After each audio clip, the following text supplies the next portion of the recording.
La situation alarmante des Girondins de Bordeaux après le départ de leur actionnaire majoritaire, l'avant-match de Stade de Reims Olympique de Marseille, le coup de gueule des clubs de National 2 et les résultats à l'étranger, voilà les titres du journal de Made in Foot.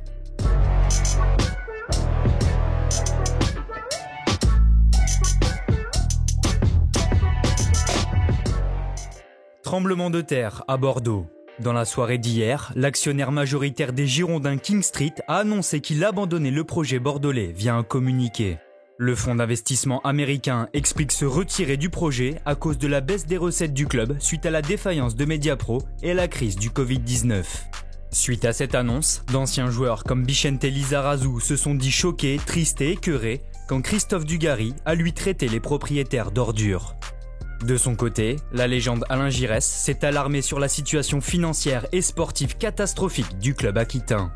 Selon le journal L'Équipe, les Girondins de Bordeaux pourraient clôturer l'exercice 2020-2021 avec un déficit de 80 millions d'euros.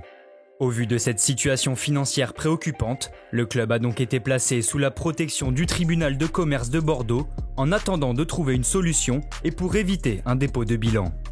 C'est donc dans ce contexte plus que délicat que les Girondins, actuellement 16e au classement, devront préparer un déplacement décisif pour le maintien ce dimanche à Lorient. En Ligue 1, la 34e journée débute ce soir avec une rencontre entre le Stade de Reims 11e et l'Olympique de Marseille 6e. L'entraîneur argentin de l'OM, Jorge Sampaoli, sera privé de Tchaletatsar suspendu, ainsi que de Sakai et Amavi, tous les deux blessés. Héros du succès 3-2 face à Lorient le week-end passé, Paul Lirola sera bien titulaire à droite et espère que les Phocéens enchaîneront une deuxième victoire de rang.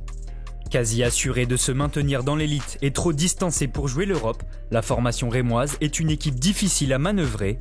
Les hommes de David Guillon sont invaincus sur leurs 11 derniers matchs à domicile en Ligue 1, mais restent surtout sur 6 matchs nuls de rang à Delaune.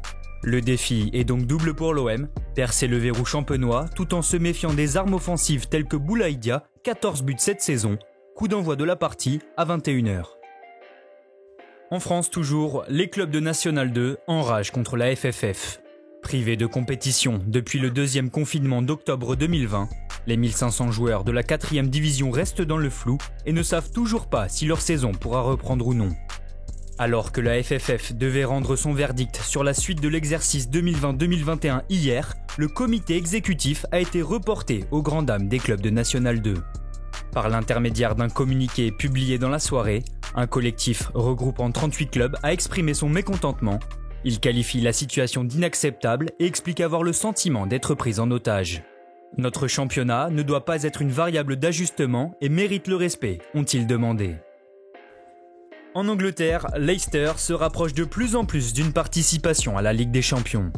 Hier soir, les Foxes ont conforté leur 3e place avec un succès 3-0 face à West Brom grâce à des buts de Vardy, Evans et Iheanacho. La course au titre fait rage en Espagne et hier, l'Atlético Madrid a repris place sur son fauteuil de leader. Les Colchoneros sont venus à bout de Huesca 2-0 suite à des réalisations de Correa et Carrasco et comptent donc 3 points d'avance sur le Real Madrid et 5 sur le FC Barcelone. Plus tard dans la soirée, les Blaugrana ont étrillé Retafe 5-2 avec un doublé de Messi et un but de Griezmann sur penalty.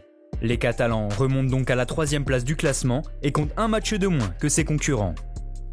Enfin, on termine ce journal par l'Italie où seulement 3 petits points séparent l'AC Milan 2e du Napoli 5e.